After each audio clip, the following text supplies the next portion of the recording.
I use this thing. This is the McGrafter. I keep thinking it says McGrafter, but it doesn't. Graft is kind of like a old English terminology for work, if you didn't know that, if you're from another part of the world and didn't kind of like know what that meant. Graft equals work. So this basically means my worker. This is your worker. This was created by a man called Paul, who's a Yorkshireman, who suffered a back injury, unfortunately, and couldn't find a spade that fit his needs. So he went about designing this thing which fit his needs and also fit my needs. I didn't know that this was going to fit my needs, but it does. Pointers, right? You don't think that you need a pointer when you're metal detecting. You just don't. You think, I'm going to dig a hole and then I'm going to find a thing. My metal detector will do that for me. And then you somehow get hold of a pointer, or you use a pointer, and after about 5 times you're kind of, you know, you're proficient in using the pointer. But if you stop using a pointer from that point on, you really notice not having a pointer, right? It's something that happens to all of us, I'd say, after about 5 hunts. It's the same with this. Did it until I had it. I can't imagine using any other spade. In fact, I really don't want to use any other spade from this point on.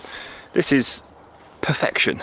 And there's a kind of like a philosophy that surrounds this as well, which has got nothing to do with Paul. It's more to do with how I perceive this spade. We'll talk about the spade in a second, what I like about it, but I just want to quickly mention that this is created by a one-man team in a shed in Yorkshire. This guy, he felt suited his needs and would, like, you know, and suit other people's needs. He firmly believed in his idea and went ahead and did it. And I think in this day and age that should be applauded, especially in this day and age where you know, Britain, Australia, Canada, America, loads of European countries, Germany, you know, the Dutch are trying to pull back industry and and integrity and ingenuity in their industries, trying to alleviate the copy and paste products that we and component parts that we outsource to China. This is made by a one-man team, and I think that should be applauded. Now, all of my family are from up north, from where Paul hails, up in Yorkshire. I'm a Yorkshireman by proxy, actually. My granddad, after World War II, come down south. He's a Yorkshireman. Well, he was a Yorkshireman. Come down south, and my dad just decided to stay down south. So literally, all of my clan are northerners, and I'm literally the only one left down here now in the south. And I understand and appreciate the work ethic and the ethics of that part of the world, and that kind of soul almost seeps into this product as far as I'm concerned. It's ridiculously hard, but the engineering on it is perfect. That's probably what I'm trying to say in a nutshell here. You see, now this is carbon fibre. The stem itself is carbon thick, like so. I'm 6 foot tall on the dot, and if I push it to its highest, like this is like how Millie likes his spades, because he doesn't have to bend so much. So at its highest peak, at its highest point there, it comes up to my belly button on the 6 foot tall. So there's no, I don't know if you can see, but there's no real kind of needing to bend over and put my back into it too much. And because of the carbon fibre, it is ridiculously light. It's just so light. It's like a feather. It's so strange, because you feel like when you're digging in, you feel like you're going to bend it and it's going to snap. If you're in really hard ground, you're going to bend it, it's going to snap. But it just doesn't. This stuff is so tough.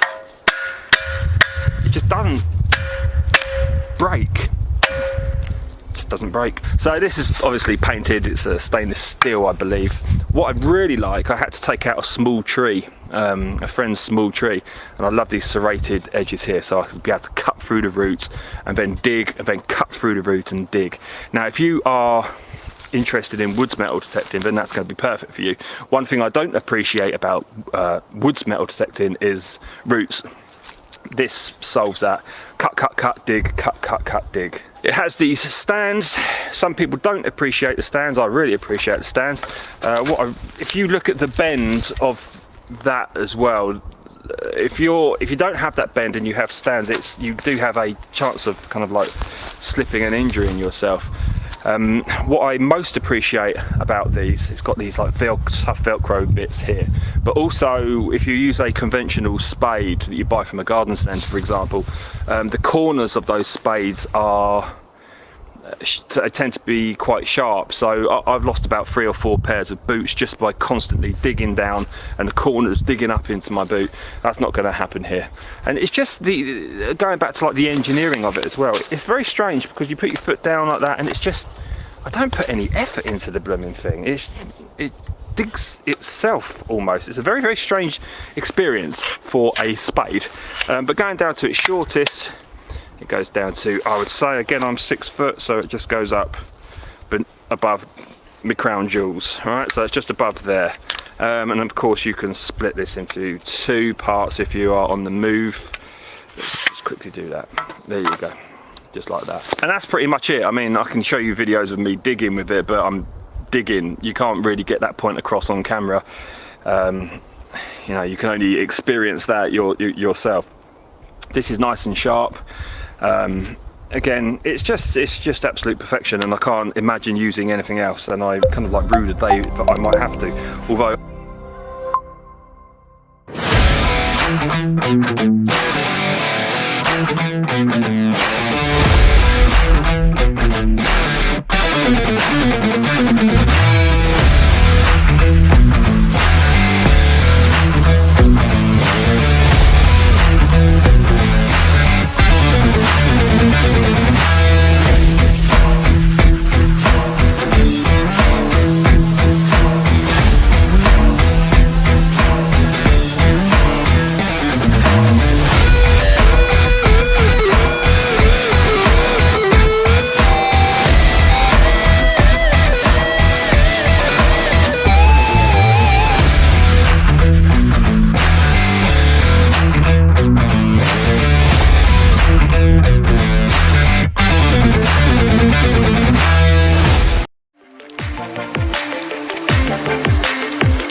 It's Thursday, it's 8 o'clock, and it's the Big Detecting Show, and I was just fixing something. Good evening, Adrian. How are you? I'm fine. You, David? I'm okay. I'm knackered. Good. I can't see properly. I'm that tired. Yes, it's. Luke found there's a new way of doing something where it sends out an automatic message on the Facebook and what have you to tell you the show's about to start. So I presumed automatically, I think we both did, that it was going to automatically start showing the video, but it actually shares it again at 8 o'clock. So somebody's just let me know that that was the case on the website on the bigdetectingshow.com. So it's fixed now. It's fixed. But now we know for the future. Are you well, young Mr. Gaylor? I'm now. I was very ill Monday night. I think it's something I ate. And no, I didn't have the hangover of the century after the pubs. I did go to the pub on Monday, had a couple of pints, but I was really ill. I was off work Tuesday. It's really rough. I caught a bug or something. So, yeah. But I'm all right now. Went out to texting last week. You went to the pub and you had beer and you were ill and you didn't go to work the next day. No, but my boss trusts me and I was very rough. But I went in today. So, maybe it's because it's been so long. It's been so long that you've actually become You can't. It say was very weird. well. It wasn't that enjoyable. It was lovely. The beer was lovely, but it was cold, and it wasn't that busy, to be honest. But I think we're slowly getting back to normal. Slowly, fingers crossed. As long as people still obey stuff and that. My But pub's yeah, still not open. My pub's still not open. Why? Oh, beer garden. Oh, yeah. Well, it's got a massive beer garden. You can spend all summer there, but it's just it's not open. In fact, it's so good, the beer garden, that I've detected it and had all sorts of Vicky coins and everything off there, and pound coins. That'd be my worst nightmare, detecting a pub beer garden. Yeah. Did you find anything? Shall we introduce tonight's guest, Adrian? Yes. I'll let you do the honours tonight. We've got Kerrie on from the Lost History tapes of history. Lost tapes of history. Yeah, cassettes, could be cassettes. Kerrie Fuller from the Lost History cassettes. And it's very funny, her podcast, if anyone has listened to it yet. So welcome, Kerrie. Hi, Kerrie. Good evening, Hi, Kerrie. thank you. Your check's in the post for your compliment. Thank you very much for that. That's all right. And it's absolutely should be fantastic better. to have a guest whose stream is good. Well, Yeah. you've just jinxed it now, yeah, but it was up till now, but it'll probably go wrong now. You haven't met the curse of the big detecting show yet, and I'm sure you will throughout the evening. It'll be me probably this week again. It's early days, it's early doors, yeah. So, Kerrie, please introduce yourself. I mean, we'll go on to the podcast later. Obviously, a lot of people won't have heard about it, and that's why we've invited you on to discuss it tonight. But tell us about yourself. Well, I'm coming to you from sunny Croydon. So if there's anybody in my neck of the woods, hello. I'm living here for a couple of years now. Come from Maidstone in Kent originally, which has got a lot of history. I miss going back there actually because my parents now live up in Scotland, so I don't go back to Maidstone as often as I'd like. But whenever I hear a kind of Kentish story about history, I always think, oh, that's my home county. That's where all the history's from. By day I run my own business. I'm a membership consultant, so anybody that's a member of anything will know what membership organisations are. So that's what I do during the day, and then very much like a superhero by night, I write history things. That's my passion. That's my love, as it were. I'm sure everybody watching will have the same thing. It's history is your passion. It's the thing that keeps you sane, I think. Actually, for the past year, it's been the thing that's kept me sane. Sadly for ourselves in the metal detecting world, we were. It was banned. It was against the law to go metal detecting for a long period of time. So a lot of it has been spent with heads in books and noses in the internet. So there you go. Yeah, that's crazy though, because you're outside and people have been allowed to go fishing and being allowed to do stuff that's outside. So that seems crazy to me.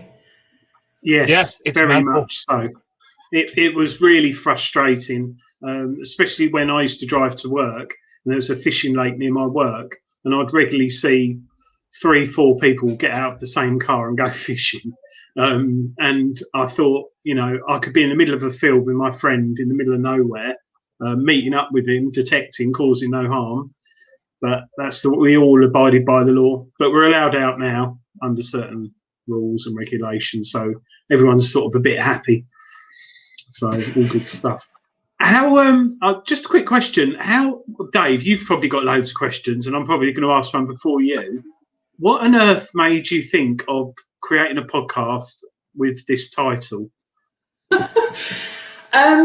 I think it was because I realised the format lended itself nicely to eavesdropping. That's the way that I've described it, is that it's like eavesdropping on a conversation between two people, one of which is a monarch and the other one is somebody in a very modern context. And I thought, well, you could film it, but actually podcasting is much easier to get into for your first attempt for doing something because it requires less equipment. And you're not restricted to costumes, and you're not restricted to sets, and you're not restricted to filming and all that sort of thing. So I thought, well, it lends itself nicely. If you're eavesdropping on somebody, then it needs to be audio. And I'm old school. I remember cassette tapes. I remember when you used to put the pencil in and you used to wind it on, and that I'm old school. So I like the idea of going back to, imagine finding all these cassette tapes and then listening to them, and this is what you would hear. So I purposefully put there's a noise on the podcast that starts off every podcast, which is the kind of old-fashioned clunk, rewind, play noise, which I get very nostalgic about noises like that. I get nostalgic about the modem connection noise now as well. I mean, it's like... I was funny you should say that. I was talking to someone at work today about that, and I did my sort of... And then we were talking about computer games, which are on cassettes. But I, funnily enough, about 6 months ago, found some cassettes in my dad's old house. And I got a bit excited, and I managed to find a cassette recorder, and I put one in, and it was from an answering machine in the mid to late 80s from my dad's work. And it was the funniest thing I've ever heard for a long time, because even though they weren't new then, they weren't modern. So there were people, hello, is anyone there? Hello? Yes, mate. Do I leave a message? And my father worked in newspaper distribution, so there were a lot of different cultures, shall I put it, on the voice recording, and it was really, really funny.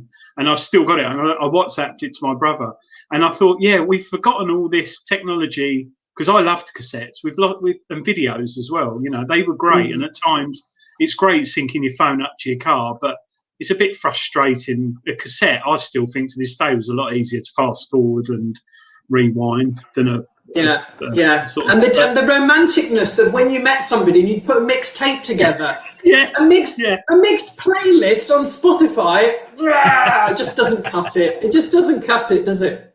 Kerrie, did you illegally tape the top 40? Of course.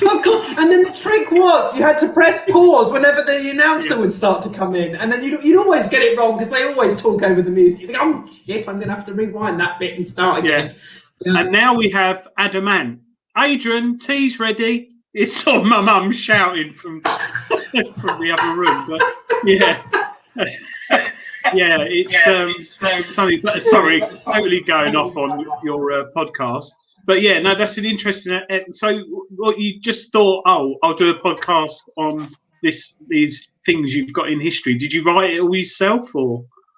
Yeah. It's been about 18 months in the making. I mean, we launched it in January, but it from the original idea, it took 18 months to research, because I had to read a book on every single monarch. So that took a while, because there's 37 of them. So I had to read the books and do the notes, and then I had to write the scripts, and then you had to go back and edit them, because I wanted them all at least 10 minutes. I didn't want anything too short. I didn't want a sketch. I knew that I wanted it between 10 and 20 minutes, and you go back and keep adding more information in to make sure that they all fit the time scale. And then I had to find the actors. I had to cast it. I had to do auditions with actors. I mean, thank God for lockdown in a way, because I had a captive audience of people that weren't doing a lot and said, yeah, that's fine. I'm happy to help out. I'm happy to record this thing, whatever it is. I'm not sure I would have got that kind of response. I mean, I had like 50 or 60 people sign up to say, they'd be happy to do it. So I'm not sure I'd have got that response if I'd have been doing it when we were all walking around normally, maybe. I don't know. But it took quite a long time to get everything done. And then once I'd recorded it, which was done in like October time, I had a fun month of editing all 37, and making sure the theme songs were in the right order and learning how to use Audacity and all that kind of thing. So talk about labour of love. It definitely kept me busy during lockdown. That's the thing that kept me going, is that I had something to work on every day. Wow. Dave, have you got a question before I ramble? You've said it all, mate. Sorry. So when you said you auditioned, did you actually put a editorial out asking for people to apply and such like, or is it made up of people you knew already? I knew one actor who wasn't acting anymore. He actually drives a train now. He's a tube driver, and he said, "Oh yeah, I'll do it." Because you just think, well, reach out to people who've got time on their hands and have done this before. But I actually wrote an advert on Mandy.com, which is like an actors forum, and anybody can put like a free advert on there, and you just put what you're looking for, and then you wait and you sort of sit back and wait for people to say whether they're interested.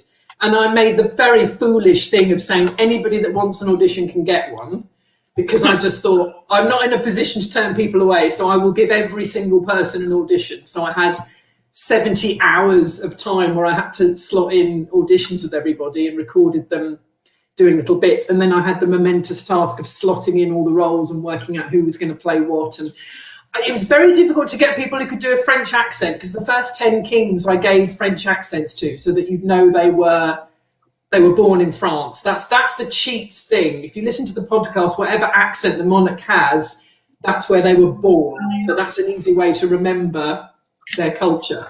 And I couldn't find enough people to do a convincing French accent, because it sounded a bit low. They were like, "Oh, this is, I was pissing by the door." And I was like, yeah, I know it's funny, but I don't want to take the absolute... I'll get letters from French people going, "Look, can you stop ripping off our language, please?" So some of the actors had to play more than one role, because I needed some French speakers, but it's worked out okay. Yeah. One thing that we haven't asked yet, we've jumped ahead a little bit. What is the Lost Tapes of History? Because obviously a lot of people don't know that. Well, I guess I can sort of answer that in where it started from as well, I guess, because the original idea, funnily enough, was the next episode that will come out on Tuesday coming up is Richard III and the police. And that was the original idea that spawned it all, is that I'm interested in true crime as well, right? So, my love of history and crime kind of mingle sometimes. And I remember watching a documentary about Richard III, and it's all about, did he kill the boys in the tower? And I was thinking, well, if there was a modern day police force and they had him in, it would be, what does the evidence say? Because that's how the law works, is what does the evidence say? It's not whether they did it or not, it's what does the evidence say? And that made me think, God, I really would love to watch that. I'd really love to watch Richard III in a police interview being questioned and trying to get away with it, or kind of get around the answer, or whatever. And then I thought, hang on a minute, what other contexts could you put monarchs in? Suddenly you're thinking, oh well, it's Queen Victoria and a grief counsellor, it's Henry VIII and a trust therapist. It's suddenly you start thinking about all these monarchs, and you start thinking about all the different contexts that you put them in order to really understand who they were as human beings. So that's what I've ended up doing, is I've taken, from William I, we start with William I, and we end with Edward VIII. So as I say, there's 37, and they've all been put into a modern context that shows off their psychology. I'm fascinated by these people as human beings. Like, if you went to a party and you met them, what would you think of them? Who would be the guy in the corner trying to avoid talking to everybody? Who'd be dancing on the table? Which monarch would have people around him telling stories, and you'd be like laughing and joking and getting him a drink? And, who'd be in the corner flirting with all the women? These were real human beings. But when you read an academic history book, you don't really get that impression of who they were. Would you like them? If you met them, would you actually like them? So I've just tried to put them into contexts that are probably quite stressful for them. I don't think a lot of them actually want to be there. Very often they're with a therapist or a counsellor, because quite honestly, a lot of them really, really could have done with some counselling. And it just means that through that context, you get to learn a little bit more about them as a human being. So that's kind of, I call it kind of Horrible Histories meet Psycho Bitches, if anybody remembers Psycho Bitches. It was a really good Sky Arts thing about, Rebecca Front played a therapist, and all these different females from history would come in and get, their therapy sessions. So it's kind of Horrible Histories meet Psycho Bitches, I would say. We've had a great comment in the chat room. Gareth Howard, Richard III says no comment to every question put forward. If his solicitor was with him, that's exactly what he'd be saying, yeah. But unfortunately, he doesn't have a solicitor with him. But does he know who H is? Oh, well. It's interesting you say though Horrible Histories, because when I don't know, my kids watched that years ago when it first came out, and the actual, if you read it on paper, you'd think kids won't watch this. It's boring. It's the sort of thing that was forced upon me at secondary school by a bad actor on BBC Two. But that's taken off and done really well, isn't it? So it's a great way of sort of, I'm not saying that your podcast will teach history to children, but it's a way of sort of re-exciting the actual history around us.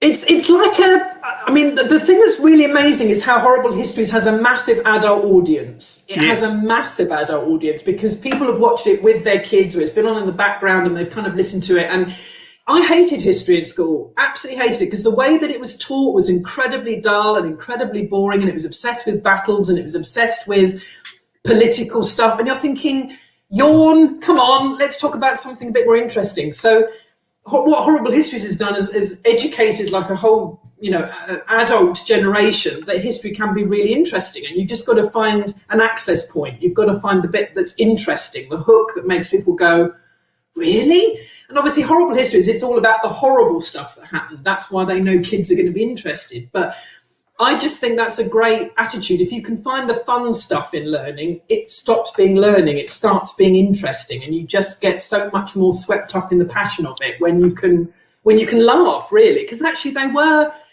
some of them are absolutely oddballs, they're really funny characters, and it just, the humour writes itself, to be honest. So that's interesting. You didn't have an interest in history at school, but obviously your podcast is about history. So what was it that suddenly switched you to think, oh, I'll do history, rather than, 1970s Birmingham people in a pub, for example? I got into history through genealogy, actually. I think that in my 20s, I started looking at our family tree. And suddenly you realise that history didn't happen to strangers, it happened to your family. And all the things that you've read about in history, your family went through that. I mean, we talked about the war, and my parents and I sit a lot and talk about, the Black Death, and we say, well, we're looking at the pandemic now, you're only around today because your family survived the Black Death. That's the only reason you're here. And you think, oh yeah, actually all this stuff that we talk about isn't removed. It's something that happened to your flesh and blood, and the only reason you're here is because they survived it and because X, Y, and Z happened. And suddenly those events came to life for me. Suddenly I wanted to find out where they lived and what jobs they did, and all that social history, which actually I feel like is missing from the curriculum. Social history seems to be sort of glossed over. And I find that stuff most interesting. Like what shops did people shop at? What brands did everybody know about 100 years ago, but now have completely disappeared? These were things that people, lived on a day-to-day basis. And the battles are important. The political stuff is important. But I like micro history. That to me is macro history. It's happening at a sort of national level. I like the stuff that happens on a day-to-day, everyday people. This is what they ate. This is what they wore. This is what they did. This is how they talked. I don't know, that stuff is much more human, I guess, human to me. So yeah, it was all genealogy's fault, really. And then I guess as an adult, this is the brilliant thing about when you're an adult and you can choose what you learn about. Yeah. Then you just let your imagination go crazy and you can read everything you want to read and you can watch all the documentaries, and suddenly your brain goes, oh, this is so interesting. I wish they taught it like this at school. Yeah, it's right. Someone in the chat, History Unearthed, he said the brilliant thing about our hobby of metal detecting is it puts a different spin on history. And I wasn't interested in history like you at school. Found it completely boring, probably down to the teacher, sadly, who was just like, but with metal detecting, you go out and you can find anything from Roman, medieval, 1970s Coke can, you can find anything. And it does bring that bit of history back to you, and you research it, not a Coke can, but you research your stuff, and it makes it a little bit more exciting because there's something behind that thing you found. So somebody touched it. There's that thing of who was the last person to touch this, and did it fall out of their pocket, or did they purposefully put it there? Or I'm obsessed with that. That's amazing. Well, one of the common things, and Dave, you'll back me up on this, is when you find musket balls or lead shot that's been chewed before it's been shot. You know about that, Dave, don't you? Yeah. Yeah, so obviously the bacteria from their teeth gets into the lead, and when they fire the bullet and it goes into your skin, that will more likely cause an infection. And when you find a musket ball with teeth marks around it, and you think, crikey, that's like 300-400 years old or whatever it is, it's something like that that really makes you think, wow, I'm the last person to touch that, possibly, put it in his mouth, bit on it, and those teeth marks are from that man, and that might have killed the person. He died on the spot, and his body decomposed. I'm going into detail, but yeah, it makes it like Horrible Histories, makes it more exciting, or it could be just a bit of a that was Adrian's morbid histories. Yeah, morbid history. I found quite a few recently, actually, that have got teeth marks in. I haven't found many for a long time, but I found there must have been someone on the land near me in those days who was just chewing lead musket balls. There's a lot of people in the chat room, they've all said basically the same thing, and that's school history is mainly influenced by the teacher. And that was one of the reasons I didn't take history in school, was because of the teacher who would have been taking it for the last 2 years. And I took geography, and it failed dismally due to the people in the class mainly. But I really wish I'd have took history, because I think I'd be far more benefit from it now than I have anything else, really. Yeah. Well, Kaylee's a prime example, isn't she, Dave? Oh, yeah. Kaylee, who's been on the show. History with Kerrie. History of Kerrie. She does YouTube videos, which she started doing. I think she had an operation, didn't she, Dave, on her back? And she started doing it at home. Well, she's got people all over the world now, schools, asking to use her YouTube videos to educate the children, because she picks out the interesting stuff. And it's gone down really well. But yeah, I think she's actually had 3 out this week, Adrian. It's been a big week for Kerrie. She's been very busy. I've seen one of them. Yeah, I've seen one of them. But I think it's sad, because it's important, history, very important, and being able to bring humour into it with your lost tapes of history. I mean, would you, if you could put a certificate on your podcast, would there be one? 12? You do actually have to, when you upload it to the registry, you do have to say whether it's explicit or clean. I've put clean. But it comes a bit close. I mean, there's a few sessions where they go to say the F word and I cut it, so that you know that they're about to say the F word, but I cut it in time. There's a few choice words in there that you think possibly children might not want to hear. I would have said teens. I would have said sort of 12 and up. To understand it. To get the references, maybe, and to get the sort of adherence to swearing and and that sort of thing. The other thing I should point out is that we do actually have one of our monarchs attending. I can see that Henry V, Dan has dialed in, who's actually Henry V. So we do actually have a monarch with us today. Just sort of bow my cap there. Because they're very professional voice. Listening to the podcast. And I'm not being rude. I was expecting, I didn't know what I was going to expect, and listening to it, it was very professional voices and voiceovers. Are they all? Is Dan, for example, a professional actor or voiceover artist? Do you know, it's a real mix. So the guy, the lady, the intro, so the lady who says, "Welcome to the Lost Tapes of History," is my oldest friend that I've known since I was at junior school with. Not an actress, not a voiceover person, just somebody that I wrote in because I needed a different voice, and she has a nice speaking voice. Whereas Fraser, who plays the narrator role, is a professional actor. He's actually recently been in It's a Sin, the Channel 4 thing. He was actually one of the actors in that. So he is a proper actor. And actually, I've got quite a lot of proper actors in it, but I also advertise with a comedy website. So I had a lot of comedy performers and comedy writers who also wanted to take part, and they were really good because if they're performers and writers, they get the comedy aspect. So I had a lot of proper actors going, so tell me about this monarch and what's my motivation for the role, and talk to me about the character, and and should I wear? One lady wore the full outfit. I said, you do realise it's audio, don't you? She said, yes, but I really just need to channel Elizabeth for this. I really just need to. And then you had the comedy people just absolutely knowing where the comedy line was going to lie and where the humour was going to lie. So it was lovely to work with lots of different people. I jumped on the bandwagon and I did a couple of characters because they were my favourite characters in writing. So I took the advantage of saying, well, I'm the writer, I get to pick the couple of characters that I can do myself. But yeah, it's tough. It's really. I mean, everybody hates the sound of their own voice as well, which is horrible. I listen back to it and go, God, don't do that again. But yeah, a lot of them were professional actors. Yeah, I was very lucky. I've got some really good people. Well, what we're going to do now, Adrian, we're going to have a bit of a break.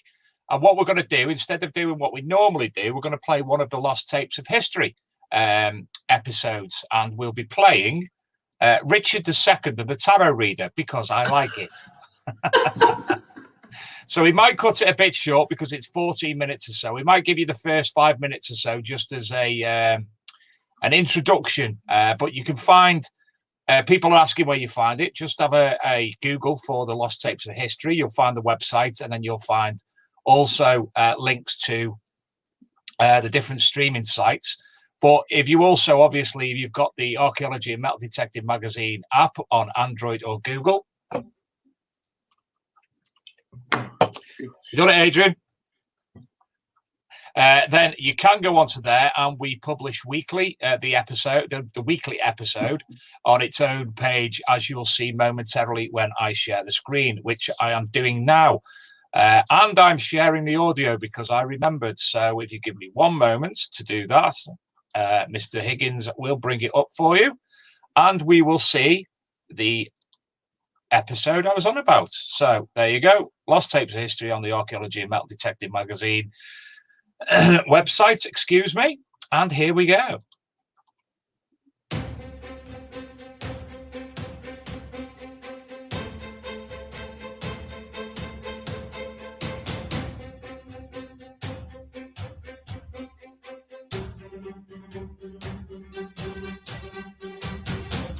Welcome to the Lost Tapes of History podcast. You're about to eavesdrop on the first few minutes of a private conversation between one of England's monarchs and, frankly, someone just trying to do their job.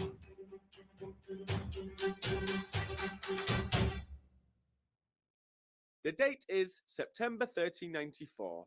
Richard's wife, Queen Anne, has recently died and he is mourning his loss.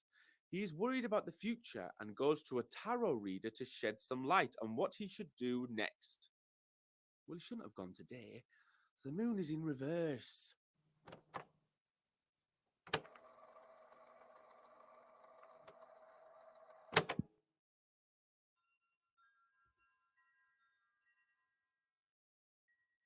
Come in, sit down, me lovely. Would you mind? I'm sorry? You should bow at the knees. Should I? Sorry. Oh. Is that all right? It'll do. Well, I don't have any other knees, so... Is this all there is to sit on? I'm afraid so. But there is a cushion. You had better be good at this, Madam Zelda, or whatever your name is. I shall do my best, Richard. That's all anybody can ask of me. You shall refer to me as Royal Majesty, or High Majesty. As you wish. My name is... Not important. Continue. Would you like to cut the cards? Have you come for a general reading today, or something more specific? I wish to know the future. Wouldn't we all? Okay, Rich, your Royal Majesty. We shall lay out the traditional spread then. Interesting. Oh my goodness. Okay. What can you see? What is it?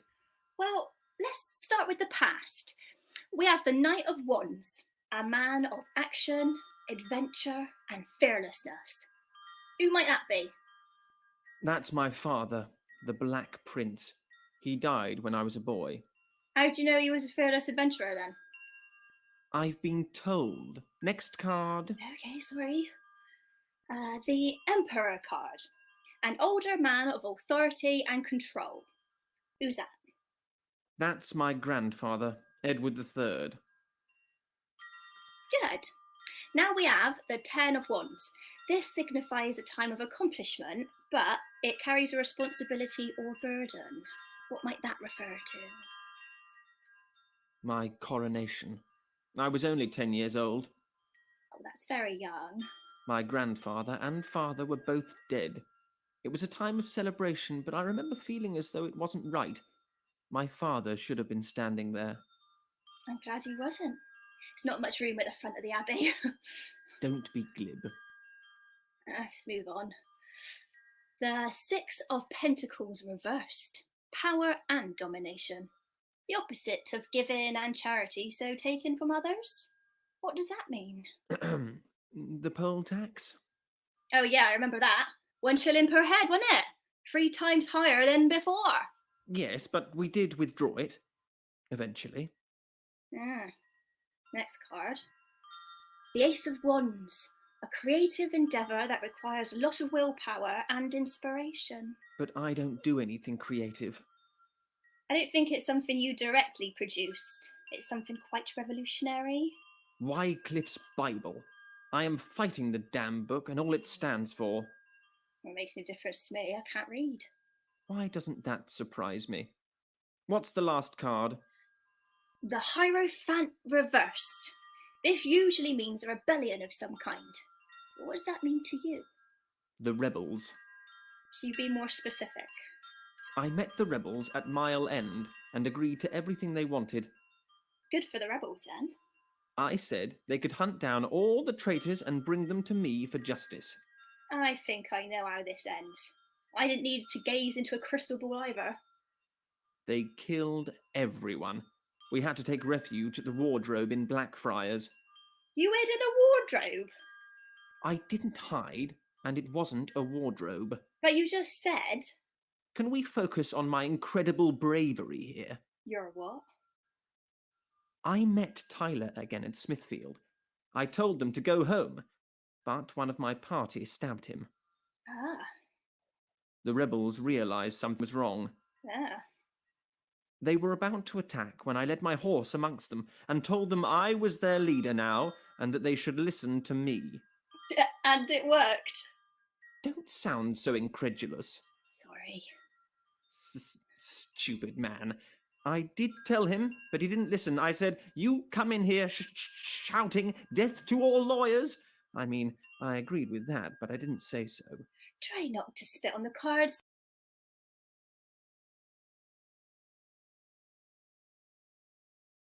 Oh, I'm muted. Luke's put me back on. 6 minutes of the Lost Tapes of History. Turn me sound down now, yeah, Adrian, you're deafening me. 6 minutes of the Lost Tapes of History. Obviously, give it a Google or go on to their website, which is, well, in fact, you've saved me looking. Kerrie, what's the website address? It's losttapesofhistory.co.uk. Exceptionally easy. But as I say, if you're missing out and you've got the app, have a look I usually do it every Wednesday. I didn't do it this week because I was not able to move very much last night, so I was unable to do it, but that will be on by the weekend, no problem. So tell us, Kerrie, how long does it take to actually make a single episode and obviously the editing and such like? I would actually say the longest bit is the research and the writing, because once you've got the cast and you've recorded it, I mean, we recorded it in half an hour, as Dan will attest to. I literally got Zencaster up. I would have the 2 actors on the phone call, and we would record it like through a equivalent of like a Zoom call, and they had the script in front of them, and it was like a real conversation. So that's why it sounds so natural, is that the two actors were actually reading opposite each other, and I was just recording what they were doing at either end, and then kind of editing out all the bloopers, which were, hilarious. But the recording just didn't take very long at all, because it feels like a natural conversation. I wanted it to feel like a natural conversation. I didn't want it to feel too sort of stilted and acty. And then my editing skills got better as time went on. I mean, the first one took about 2 hours to edit down, and then after that, you realise what you're doing, and you can kind of build up and make it a bit quicker. But most podcasts, they kind of make it and then they release it, and then they make the next one, and then they release it, and they make the next one. I decided, foolishly, I'm going to do all 37 done, ready to release. And then I'm going to start in January releasing one every week, so that all I'm focusing on then is the marketing. I mean, this is what I'm saying. Without lockdown, I don't think I would have done it, because I just had so much time to be able to just sit and do that. It was just, thank you, Dan. I'll pay you later. It's just so nice to work with. It was just so much fun, right? You're on the phone with these two people, having a laugh, reading the lines, talking about, the history, and I was meeting new people, and we were chatting about our lives. And, for somebody who lives on their own as well, the idea that I can have these chats with these people over a couple of weeks, it was just lovely to kind of meet all these new who all love history. That was also great. All the actors loved history as well, so they were all sort of really, really engaged with it and really excited. So, you guys know what it's like. If you meet people that like the same hobbies and the same things you do, you can talk for England, right? Absolutely. True. Yeah. You don't get much metal detecting done when you're in a field with other people, do you, Adrian? No, you don't. That's why I can't my own. I haven't got any mates either. No, well, two. One's my wife. With Kerrie, I saw someone in the chat actually, Nicola Roberts, who listens to us quite a lot. Hi, Nicola.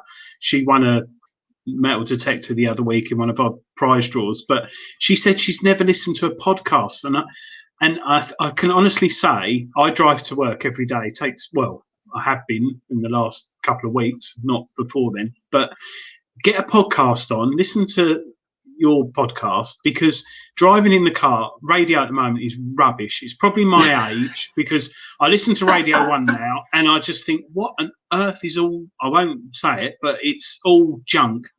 And I can't find a radio channel I like, so I end up listening to like talk radio or something, and then they're talking about COVID. So whack a podcast on, and honestly, it can transform your journey to work. And I quite often listen to a podcast, like yours, for example, get to work, and normally I just get out the car, go straight into work, and I always get to work early. I sit in the car laughing, and people in the car park who pull up just look at me, and they know now I'm listening to a podcast, and I leave it right until the minute before I get into work. But especially if you're listening to something funny, it sets you up good for the day. Because I'm a strong believer in laughter is a good medicine. And if you laugh to a podcast, and one thing I do love is driving my car to work, looking across someone at the traffic lights, and they're going like this. That makes me laugh because I'm laughing at them. But podcasts, I think, like you strongly agree, don't you, Dave? They're great. Podcasts are great. Yeah, YouTube's lovely. I mean, if you remember, Adrian, we actually started the Big Detective Show as a podcast, and it was only because Luke forced me that we ended up doing a TV version, which we now transfer to podcast, because we still have a lot of people downloading or listening to it via Spreaker or whatever other area. Primarily, when they're going out onto metal detecting on a Sunday morning, they stick the podcast on to listen to a bit of what you're on now. Hello, everybody. And there you go. So, yeah, totally agree. It's true. And how many episodes now has the Big Detecting Show done? Tonight's is the 99th episode of the Big Detecting Show. Ooh. Next week will be 100 episodes weekly, and not missed any. I've missed one because I had coronavirus, so you and that lovely Mr. Aaron Weedle done it for me. I wasn't on it, was I? Weren't you? Yeah, you were. It was you and Aaron Weedle. No, it wasn't. No, it wasn't. It was Dean Stainton. He just looks like you. Oh, Really? No, not at Well, all. I've started. We've got the balloons up. I've got 2 balloons for next week. That one's from my birthday, which was Monday, which no one noticed. But Happy birthday, Adrian, for Monday. thank you. I don't like shouting about it because I've got the big one next 48, year. No, 70. next year's the big one. 60. 40 next year. Sorry, we're waffling on, Kerrie. I do apologise. I'm totally going off track. Yeah. Bizarre. But yeah, next week's our 100th episode. Karen Becker's sending me a 100th birthday cake next week. She actually said, I am sending you a 100th birthday cake, Dave. The first bit might have just been in my head, though, so... Well, I think you've done a great job, you and Luke, and the show's going from strength to strength. Kerrie, do you foresee your podcast or going further to potentially YouTube with actors, or I don't know, maybe even on Netflix? I won't say television because no one watches it anymore. But would you, if you had the time? I know you got a full-time job like all of us, but if you were able, if you had the money and the time, would you like to progress it more into a YouTube channel? And that lady who did dress up for the part would actually be able to dress up again. Yeah, I mean, do you know, I've been doing some research to see whether you could animate it and do like an animated cartoon version almost and do that on YouTube, because again, that would get round the costumes and the actors thing. You could just animate it. But actually, one of my actors said to me, I could see this at Edinburgh. I could see you doing a 20-minute, you know, or you know, because it's very easy. It's, you know, it's a set, very basic set, and it's 2 actors, so you could quite easily do it as a live kind of Edinburgh set, or you could film it and do it as. Yeah, I'd love to do that. I mean, I think there is obviously an appetite for stuff like that. It's if you think about some of the stuff on Netflix, like the history of swear words, and Comedy Central does something about, you know, drunk history, and history and comedy naturally sits together. So it makes sense. It's the sort of the content that people find entertaining. So yeah, I mean, if I got the call from any broadcaster, I wouldn't be saying no. But I don't know. There's something about a creative vision where I made a point of saying I don't want to sell this to Radio 4. I don't want someone to pick it up and say, well, we'll commission it. Because as soon as somebody pays for it, their input comes in and they take it how they want to do it. And I just think, no, I had a vision in my head of how I wanted this to go and how I wanted the soundtrack to be and how I wanted the actors to sound. And just, you know what makes sense? I just thought, I mean, also I'm a micromanager and I have control issues. But other than that, I just thought, no, I want this to be my creative vision. So this isn't about getting funding for it. It's about, you know, putting it out there. So I would have to find some lovely broadcaster who just said, we'll have it exactly as it is and we won't change it. And that's very rare these days.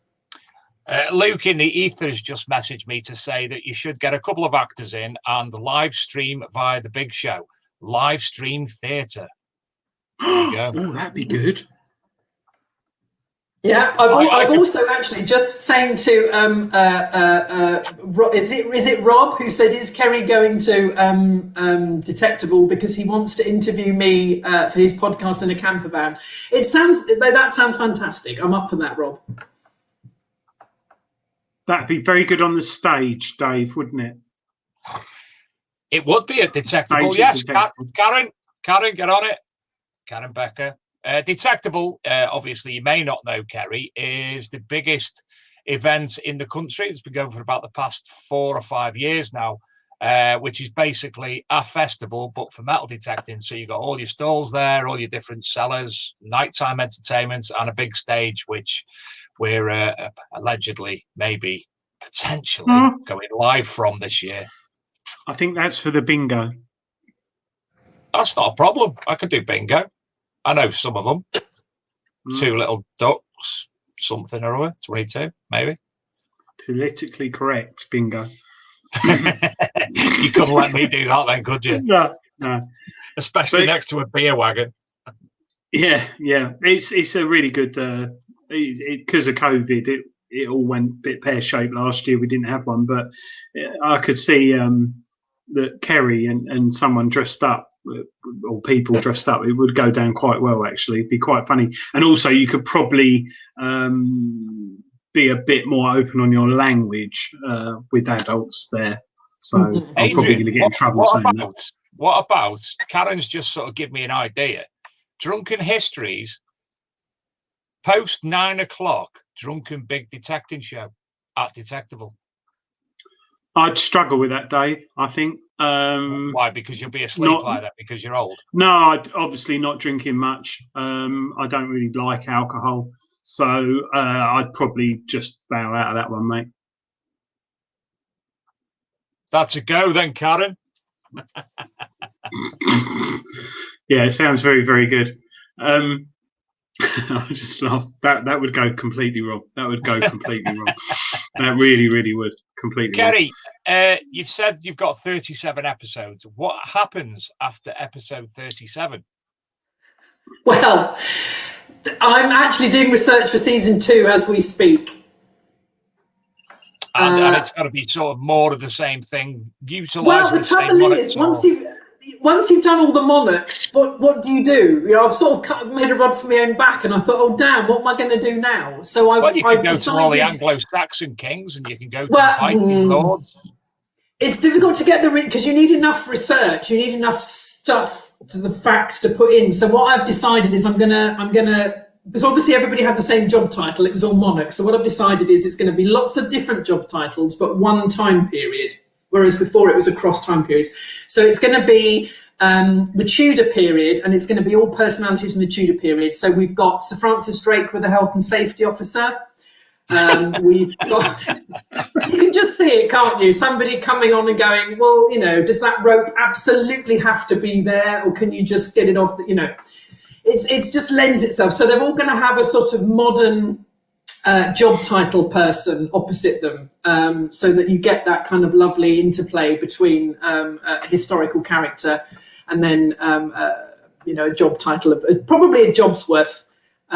Who's going to help them along their little story. So we've got all the wives of Henry VIII, they can all have their own little slot, and we've got a couple of Scottish kings, and you know, the personalities like Wolsey and Cromwell and Sir Thomas More, but also some other ones that you've not heard of, maybe Bess of Hardwick, Penelope Devereux, people that I'm trying to put in some characters that people haven't necessarily heard of, so that you can kind of, you know, learn something, because I think, you know, the easiest thing is to pick people you've heard of, right? So it's nice to pick some other people and put some of those in there. But yeah, my first idea was Sir Francis Drake and the health and safety officer, and a really officious health and safety officer as well. Somebody who is just not going to let him go off in the Golden Hind until everything is absolutely secure, you know.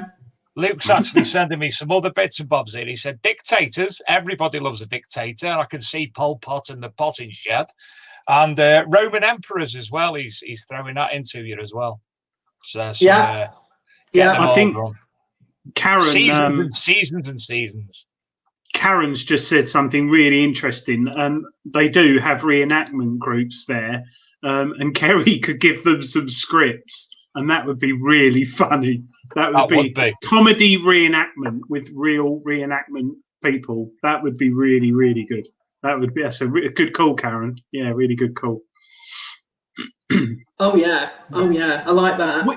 Kerrie, what level would you say let's say you're doing this for the next 20 years, what level would you say, would you stop at Winston Churchill and Queen Elizabeth, or would you what point would you say, or would you go right back to the Roman era, or is there certain progression you're working to, or is it, you know, do you know, it's a good question, because actually, if you think about it, I stopped at Edward VIII, and I could have continued to onward, couldn't I? I mean, I could have gone into the Crown territory and gone into sort of more modern.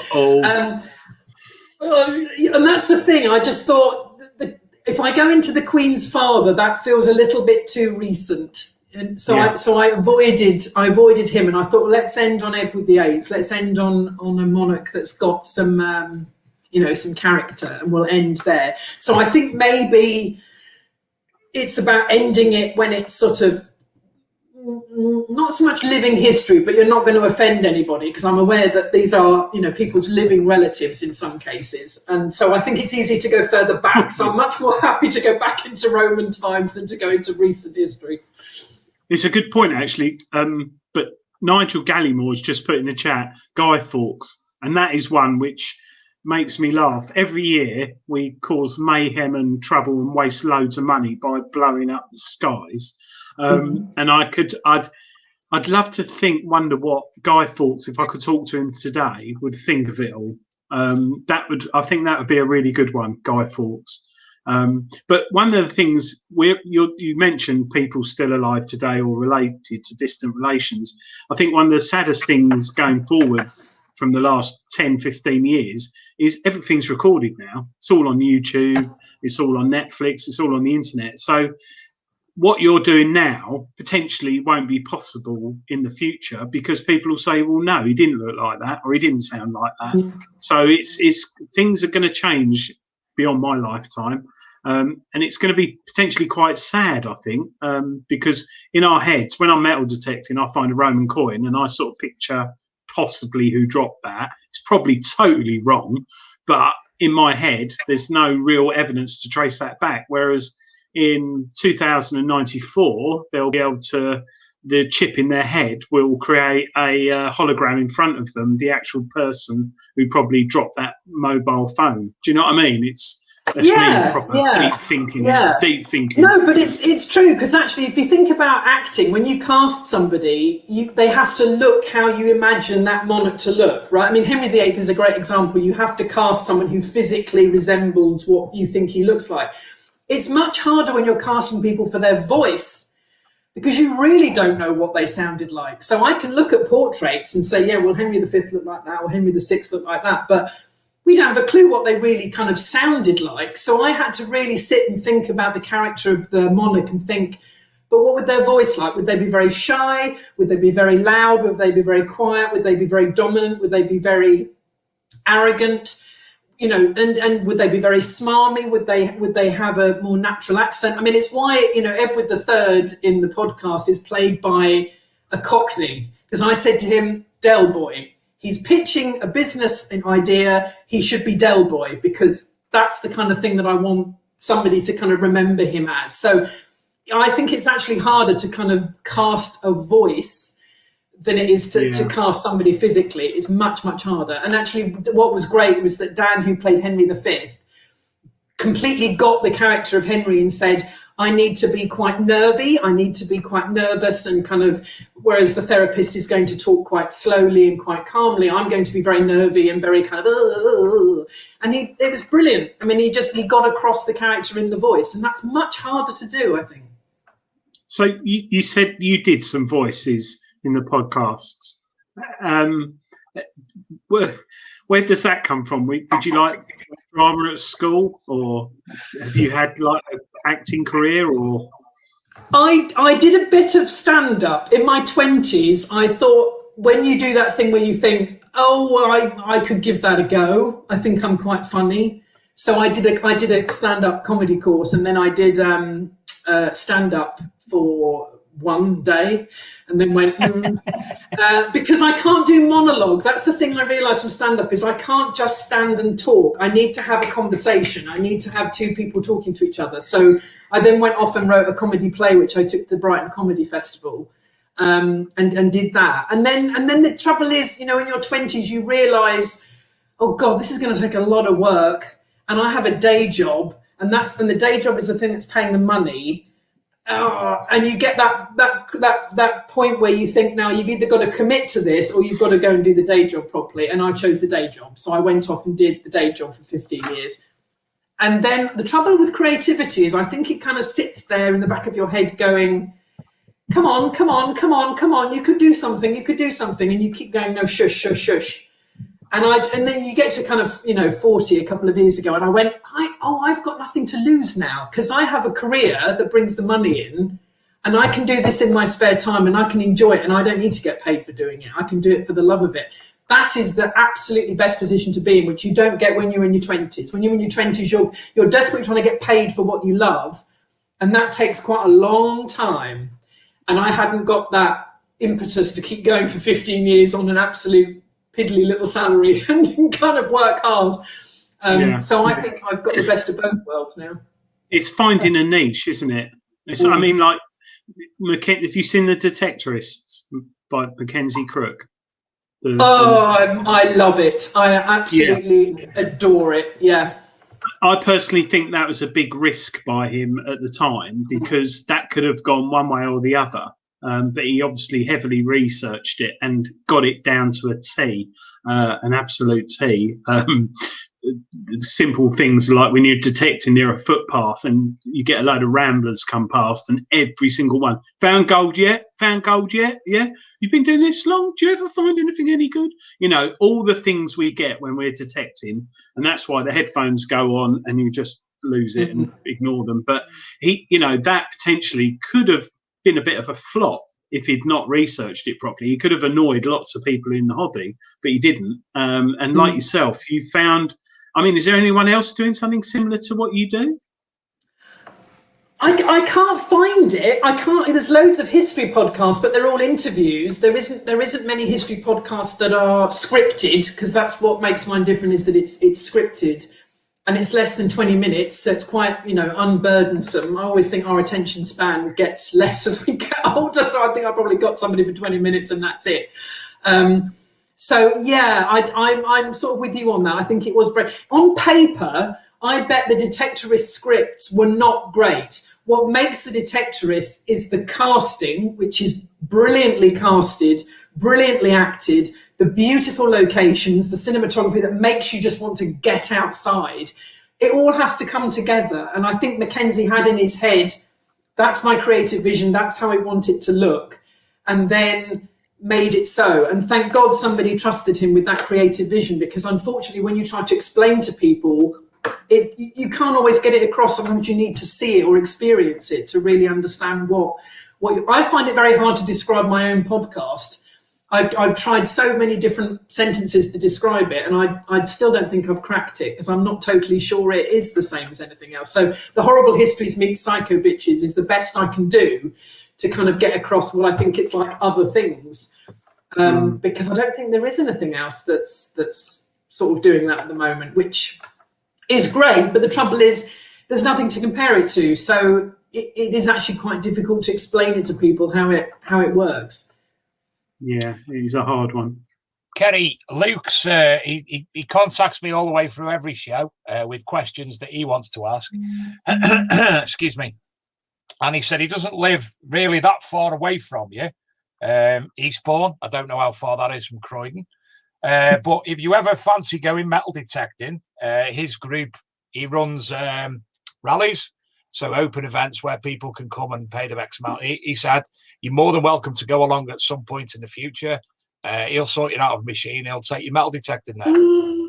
Oh my God, I feel like I've just won the lottery. I've always wanted to go metal detecting, and because I don't have a car and I don't have any equipment, I've been kind of hoping that the universe would deliver an opportunity to do it. So yes, please. And you've also, Karen Becker, somewhere in the chat room, she's one of the organisers of Detectivals. She said there's a ticket there for you as well. So if you can get yourself till, where's that one? I think the main detective will be September, the 3rd and 4th. Somebody remind me.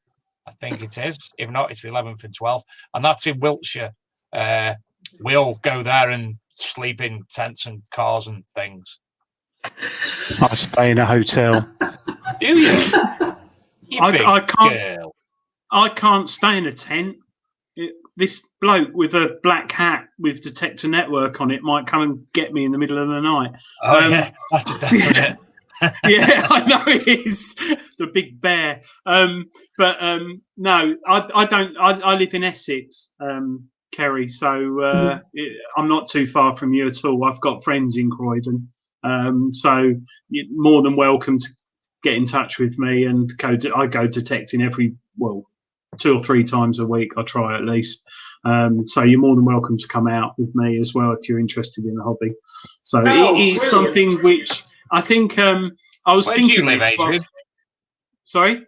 Where do you live? Essex. Where? Chelmsford. Why? That's the word.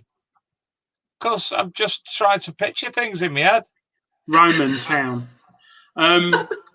Salford, Watford Gap. I don't know any of that. Oh, of course you probably don't, Dave. So to get to Kerrie, if I lived near where you are, would probably take 25 minutes. But in our part of the country, it'll probably take an hour. Kerrie, Essex to Croydon, because just traffic and, well, mind you, I don't know with COVID, but there's a lot of beaches, and I think with the hobby, Kerrie, it's something which I've been doing it since I was a little boy. Started, and now I write for a treasure hunting magazine, and I test machines, and it's something which it's lovely. It's good for the mind. So you could probably help. It would probably help you, because you could spend 90% of the day just not finding anything, but your mind's still working because you turn off from work and everything, and things go through your head. And I think it's very good for creative people. There's a YouTuber, Chris Addicted to Bleeps, who's on at the beginning of the show, and he's quite a creative guy. He's a metal detectorist, but he thinks of a lot of his episodes going forward and stuff and things when he's detecting, because you're on your own, no one's bothering you, and you can sort a lot of things out in your head. So for you, it may be good for you putting scripts together. And I would love, I'm in my head thinking of someone metal detecting, finding something, and almost the words like, oh, that's a lovely bit of Roman pottery, but actually it's off of someone's garden pot from Harlow in 1974, and you can almost imagine the voiceover saying, "You idiot, what do you think you're talking about?" Do you know what I mean? It's one of those things. But the hobby is something which, on the show, the Big Detecting Show and archaeology, it's something we're keen on. But I think if you got into the hobby, you'd love it. You've never tried it before. Never tried it before, and I've tried mudlarking, I've done archaeology, I've done all the other things that you can do to sort of practically kind of to help out, but I've never managed to do that, and I it's one of those things I want to tick off the list before I die, kind of thing, because I do. It is addictive. I think I probably would. I think it sounds like it's very, like talking about mindfulness. It sounds like you've got these, you've got these headphones on, you're kind of cutting yourself off, and all you're doing is probably listening to the equipment, and you say you're in your own head, but it's like a mindfulness thing. So anything that gets me out of my own head and thinking too much is good. It's better than alcohol. Definitely therapeutic. It really is. And then you get to go to the pub afterwards. I mean, the best bit about archaeology and mudlarking is you go, right, I'm filthy, let's go to the pub now. Yeah, definitely. No, it's yeah, unfortunately, when you walk in a pub with the clobber we wear, or I wear anyway, you look like you're a sort of amateur tiler for a mud hut. It's got mud all over you and knee pads and malarkey. But yeah, but most people have got camouflage stuff on, and you can't see them there anyway.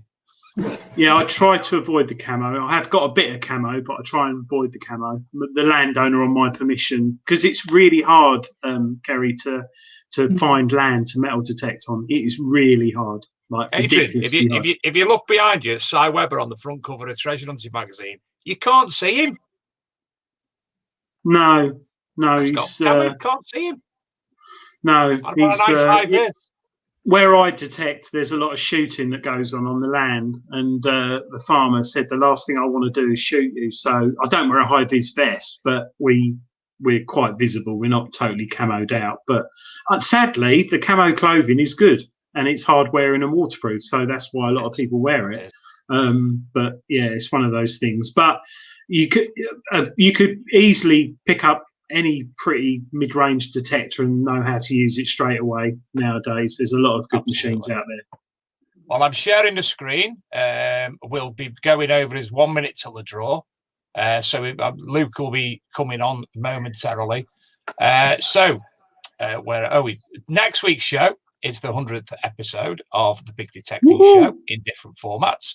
We're hoping to be able to include several more prizes in the draw. So maybe 5, maybe 6. We'll see how it goes and what we can get hold of.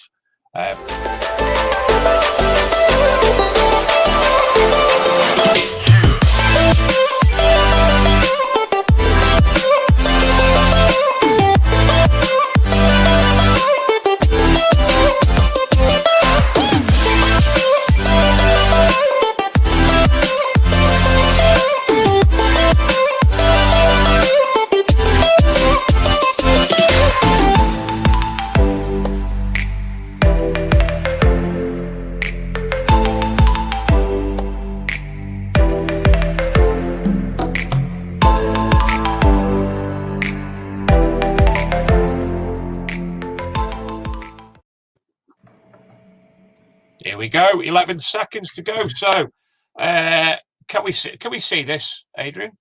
Yes. Marvellous, 34 entrants. 34 entrants this week. First prize is Reading Tidal Rivers. Second prize tonight is Cleaning Pencil from the Cleaning Pencil Company. And third prize is 5 Diggers Dips tokens. So, Kerrie, what's the first number?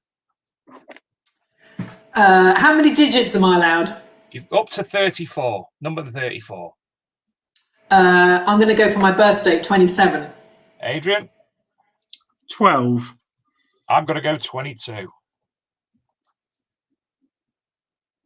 Oh. Build up. Oh, 25. Dominic Tomczyk wins again. Good Lord. Fix. Second number, Kerrie. I bet you're sure. 12. Mr. Gaylor. 3. No, 19. Oh, I haven't got one right for a few weeks, have we? No. Oh, it could be Adrian. Oh. I'd quite like another cleaning pencil. Excellent. 2. Suffering And that's Gandhi 2279. I bet his flip flops are dry. Dave. Kerrie? Gosh, I can't believe it. Unlucky 13. Adrian? 11. I'll go for 30. What's 11 in bingo, Dave? Legs 11. Oh, that's Kerrie right. said it. Oh, it's a low one. Kerrie can do the bingo detectable. I only know 2 fat ladies and legs 11. That's it. Number 9, Taggart 28. So first prize, the Reading Tidal Rivers book to Dominic Tomczyk. The Cleaning Pencil to Gandhi 2279 and 5 Diggers Dips tokens to Taggart. You will all be contacted via Digger Dips via your email, and that will be credited to your account, or you will be asked for your details to send it out. Thank you as ever to Chris and the team from Diggers Dips, and obviously to Graham from the Cleaning Pencil Company. So there you go. That's that one done. Where am I? There I am. I'm back. Couple of notices. I'm going to throw the notices out while we're here. Don't forget, River Hunters season 2 started last week. So the second episode was on Monday night this week. Spring Detectable competitions. If you go onto the Detectable website, the competitions for the first week in May, which will be live on the Big Detecting Show on a special on a Saturday night. You'll be able to enter that. Adrian's got lots of things, no doubt. And also, tickets will be going online very shortly. I'm not sure if it's for the spring or... Yes, I think it's the Spring Detectable, which is in Henley-on-Thames. Detector Network has had a massive upgrade this week. So get on Detector Network. You've seen the McGrafter review already. Next week's the 100th show. The big issue this week, Adrian, and it's come in multiple forms. I think I've shared about 5 articles, and it's that night hawking again. There was one in Humberside, there was one in Cheshire, there was one in Kent, and the big one, the announcement this week of the massive Roman building that was discovered. It was announced yesterday to the world, and last night, lo and behold, it was night hawked. Yeah, shocking, really, isn't it? I don't know if the police are up in their game because, well, there weren't many people coming out from the pubs drunk at night, fighting, killing each other. But there seems to be an increase in it. And I saw, funnily enough, something tonight, a landowner, similar to the permission I'm on, he's got hidden cameras around the fields. He's got loads of them. He must have like 50 or 60 of them.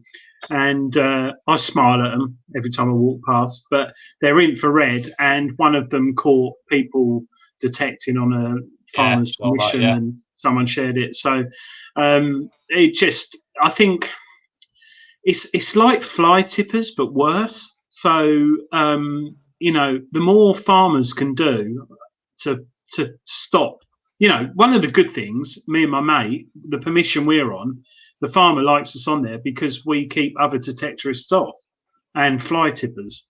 So farmers could potentially, this is a different thing with the Roman site, but, you know, it's, if a farmer did allow you to metal detect on there, you would be able to see if someone had been detecting on there and keep an eye on the land. And also, this is, you know, it's almost like the sort of big ginger cat down his street. Anyone comes in his yard or garden, he'll fight them and get them out. Not saying that I would fight someone, well, I might, but no, but if someone came on my permission, it's a similar sort of thing. And we've had night hawkers on the permission I'm on, and the farmers put these cameras out now to get them, and he's keeping an eye on cars. But it's sad. It's really sad. It's one of those things with our hobby we've had to deal with for years, and it will continue, no doubt, and probably get worse in years to come with the popularity of the hobby that has increased over the last few years. Thing is, though, you don't go archaeologists going onto an archaeological site and just digging an archaeological hole. You do get it with bottle diggers. There's been quite a few around these parts that have been arrested for such things. And mudlarking,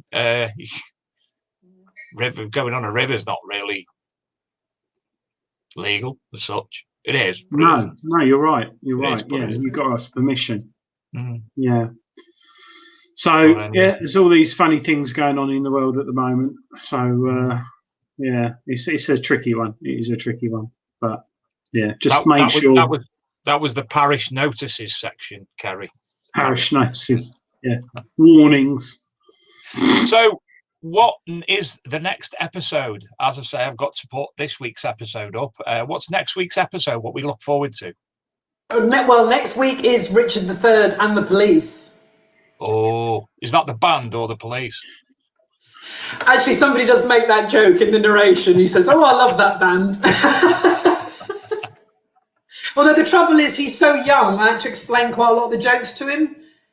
There's nothing worse than putting a comment in about Morph, and he said to me, "I don't know who Morph is." I said, "Oh, get out." Oh, did you slap him? I wanted to, but obviously remotely it was quite hard. But mentally, yes, I did. I was like, "You child, how can you not know who Morph is?" He'll be more Pingu, won't he? Yeah, probably. Yeah. Pingu, out of interest, how do people record their voices? Is it on their phones, or do you give them like a little device? We did it very much like this. So there's a system called Zencaster, which is a bit like Zoom, in that you both sort of dial in to the meeting. But what it does is it records it locally. So instead of recording it through the internet, where the quality isn't brilliant, it records as if you had a mic right in front of you, and it records it locally onto a computer. And then what I got sent 2 separate sound files afterwards. So then all I had to do was merge them together, and it's the conversation. So that's really helpful for isolating out one particular person's voice, because you only get that sound file. And it just means that you get the crystal clear, the clarity. I mean, they weren't all great. Some people recorded using laptops, and you can literally hear the fan whirring in the back of the thing. So my editing skills were tested quite heavily when we actually made the stupid mistake of trying to record on bonfire night. And there's actually in the background. I was going, why on earth did I agree to record it tonight? Of all the nights, we should have just left it. But yeah, so some of the sound quality is not as good as I would like it, but we had to make the best of what we've got, really. Adrian, you know, this Zencast, it now means we can actually do that recording of Summer Nights that we've been longing to do. Summer loving happens so fast. Yeah, actually, we did want to. The accent, mate, you're going to have to work on the accent. No, I was just reading the words, Dave. You don't sound like Sandy at all. I need to get in the outfit. again. Yeah. That one you sent me. But I don't know. I do not recall her wearing latex. That's the only bit in the song I'm a bit confused about. But anyway. What about a snake skin, perhaps, as she wore one of them? I don't know. I can't remember. It's funny, actually, going into Greece. My daughter loves Greece. I watched it the other week. Snake skin. Oh, right. Yeah. How many years now have I been waiting? Sorry. Oh, Kerrie, sorry. Dave, can you still see me? Because I've just turned my screen off. Yes, you're still there. I can't see it. It's all gone wrong. The screen's gone wrong. I told you we have technical difficulties. Oh, there, though. Yeah. So these are things that we're not sponsored by them or anything. These are things that you put on the wire of your metal detector to protect it. And I was meant to send them to Dave 6 months ago, but because of COVID and stuff, I haven't been able to. You obviously didn't want to lick the envelope. Yeah. So probably this week, Dave, I might send them to you. Okay. I'll see you at Detectable, mate. Yeah. yeah. Well, it'd be good, Kerrie, if you could get who's telling them. Yeah. It'd be good though, Kerrie. I think you'd enjoy Detectable. I think it's quite good fun. It's a very well organised event, very well organised, and I think the way it's organised pre-COVID would give everyone confidence with COVID that it'll be all fine. But how many people, Dave, turn up? It's a lot, isn't there? People over the weekend. I think it's around 1,000, maybe. Karen will be able to say yes or no. There's more than that. I've seen coach loads from France coming, which aren't unfortunately. We'll look after you anyway, Kerrie. Yeah. Good. Can I have some sort of T-shirt with, this is my first time metal detecting, go easy on me on the back or something, just to put that out there. I've got to write that down, but I'm sure, in fact, I know a guy who'd be able to make that, no problem. Yeah. And he'd be able to design it as well. We do. Oh, yeah. We've got our merch guy on it. Detectorwearuk.com or .co.uk. Just one thing, Kerrie. People at your work, do they know you do this? Well, being self-employed, I have clients that know what I'm doing, and they sort of turn a blind eye to it because they think I spend too much time on it when I'm supposed to be doing what I'm supposed to be doing for them. Oh, right. Okay. But I don't. I'm very good at organising my time, and I'm very strict with, working on my personal projects outside of my employment. Adrian, I was right. It is 1,000 people, and it's usually 3 times 50 free coaches of 50 French, so 150 French in total. Oh, it seems more, but that's probably because I'm looking at double vision all weekend. I don't know, but it's just it does seem more than that. 1,000 people, okay, yeah, so but it's really good. So because of COVID, we didn't have it last year, but this year it's all spring's in summer, isn't it, Dave? And summer's in late summer, and it's all a bit last year's events are now this year's events. I'll tell you what I'll do, Kerrie. We've actually got a Detectable box set up that Luke and I put together last year. 2 years ago, 2019, and you can just get a glimpse of what it's like through the through the box sets. That's on the website. Anyway, Kerrie, is there anything you'd like to add before we depart? Nothing other than thank you so much for having me, and it's been such fun to talk to you and everybody on the chat. Thank you so much. It's been lovely. It's been delightful to have you. It really has. It's something, obviously, we do. People see us primarily as a detecting show, but I like to include everything that the magazine encompasses. And obviously, it's been great to have you on tonight, and something totally different that we would normally have, isn't it, Adrian? Yeah, and it's nice just having a chat with someone normal. No, I don't mean that. But, no, it's nice. Someone who's into metal detecting but loves history. So we love history as a part of our hobby, but someone who just loves history, and I can see you've read up a lot on it. So it's nice conversation tonight. Very nice. Oh, good. That's the first time I've been called normal for quite some time. So lockdown's clearly done me good. Well, over the internet. I didn't mean it in person because you might be different. But in person I'm a whole different story. Yeah. I thought that. Yeah. So am I. You wouldn't believe how well behaved I have to be on here, and what a difference I am in reality. I'm a little bit louder. Have you got trousers on tonight, Dave? No shorts, mate. Oh, sorry. I thought you sitting in your pants again. I'm actually, I thought we were going to have a game of trousers or no trousers then, like on Ramesh's show, which I love that show. Trousers or no trousers needs to be in every kind of Zoom meeting that I hold. That would make it so much more interesting. Yeah. I'm actually naked underneath my t-shirt, Adrian. Under your t-shirt? Oh. Yeah. And check the hair out. The hair's going even wilder. Look at this now. Oh, got a big when did you last have that cut? When's that last cut? Kerrie, it's been 15 years since I've had hair. I always shave my head. And while I've been off work, clinically extremely vulnerable. So I thought to myself, I can't be bothered. And then I started to grow out and I thought, I wonder what colour it is now. And then I've kept it just for the fact that it's wild and sort of like mad professor-like, and I'm quite happy with that. It suits you. It does suit you. I took my beard off last week, and that's a bad decision because I've not wore a mask because I haven't been out of the house, and the mask done my head in. So I shaved my beard off. So that's going to come back, and I think maybe a cool aqua blue on that, maybe, Adrian, next time. A bit of a merman look. Or I could do my hair as well and look like, I don't know, Mr. Frost or something. I dyed jet black because John Travolta's got jet black hair. And I'll do mine blonde, Dave. So we'll fit in well. All right, you do need to work on the accent, though. She wasn't a Cockney. I'm not Cockney. I'm Essex. I'm not Cockney. I'm Essex.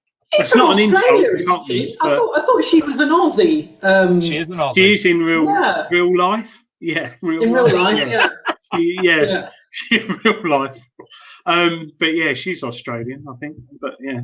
So anyway, just work on your Australian accent, and then you can, merge from there. Right. I was going to try it, but I won't.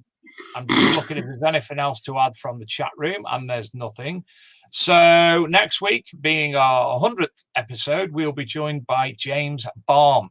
His YouTube channel is TV Presenter for History, and he's doing a series of history walks around churches and such like. He's also a correspondent for the Cheshire Life magazine, and you would have seen him on Time Team in the past as well. So we look forward to talking to him. He's also a metal detectorist, and he's had some bloody good finds. So lots to talk about with him next week, and some balloons, and hopefully somebody will send me some cake in the post because I like cake. Don't we all? Karen, cake. Right. In the meantime, we will be ending the show. I've actually pulled up the correct video this week. I've brought last week's ending video is the viewers' finds, Kerrie, and I played about 4 weeks before instead. So, and there's some absolute corkers in this week's, especially from the potential Iron Age gold deer of Mr. Gary Cooks at the end. So. Enjoy. Thank you all. Thank you, Kerrie. Thank you, the viewers. Thank you, Adrian. And thank you, Luke in the ether. Kerrie, it's been an absolute pleasure. Obviously, speaking to you. We've only spoke on email previously, so that's been great. So without further ado, thank you, everybody, and good night. Luke. Night, Kerrie. Good night. Good night.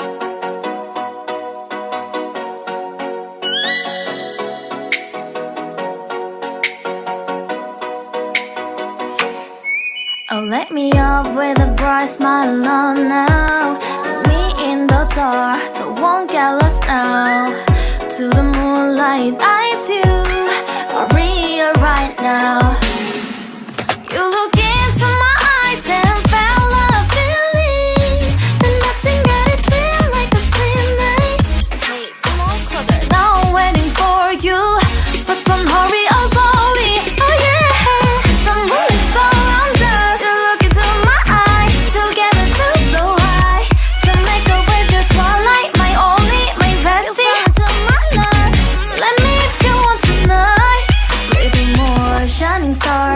sky, looking high. All the people, you're the one and only you know. Want to be with you, call my name, love, ooh. Somebody else, and that is you, ooh. Ooh, falling in with you. Not the only one doing me, you already feel it there. Give me a little more dark in the spotlight. Do I wanna know something? You look into my eyes and found love in me. Then nothing got a dream like a same night. Hey, come on closer now, waiting for you. But tomorrow's only, oh yeah. The moonlight's all around us. You look into my eyes, together feel so high. To make up with the twilight, my only, my bestie. Let me if you want tonight. Let me if you want tonight. Let me if you want tonight. Let me if you want tonight. Let me if you want tonight. Ooh, I think it's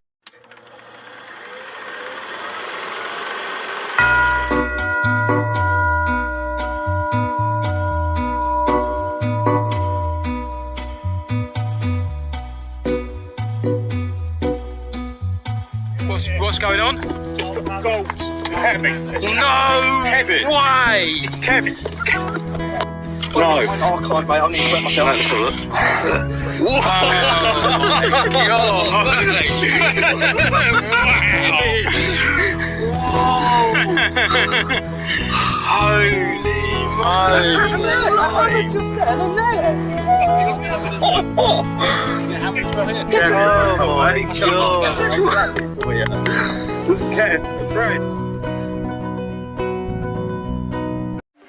Holy